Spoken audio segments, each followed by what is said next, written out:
Psalm chapter 32 Repentance after forgiveness, the universality of forgiveness. Verse 5 Finally, I confessed my sins to the Lord and did not cover up my wrongdoings. I confess my sins against you, and the Lord willingly forgave my iniquities.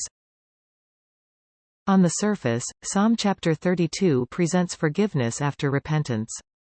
When David kept his mouth shut and did not confess his sins, his life was filled with pain, as if his bones were melting away.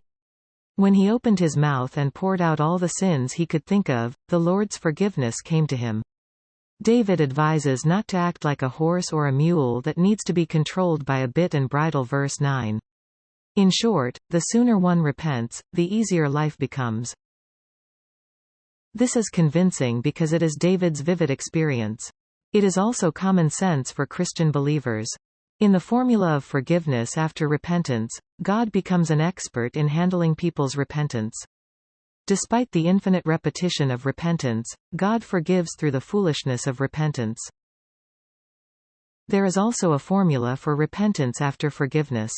God has already forgiven. When God's forgiveness comes to a person regardless of their consciousness and will, when God's forgiveness feels greater than my wrongdoing, repentance occurs. At this time, forgiveness is unconditional grace, and repentance becomes a form of gratitude. Of course, human perception lacks continuity, so the continuity of repentance in gratitude is not present.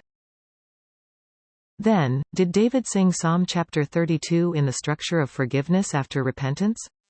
Or did he sing it as a hymn of gratitude for repentance in response to God's forgiveness? Forgiveness after repentance is easy. This structure is familiar to human understanding. It is because this structure fits well with cause and effect, and the relationship between them. Repentance after forgiveness is not clear what a person should do to receive forgiveness.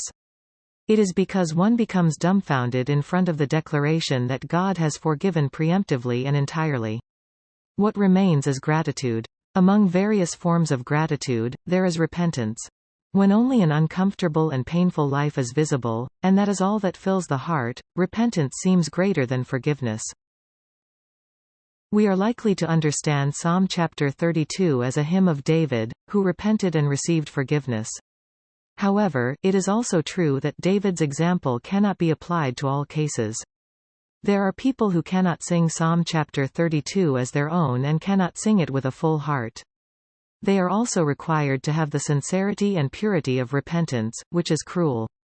It is better to emphasize the universality of forgiveness, rather than the universality of repentance, and to see repentance as one of the various expressions of gratitude.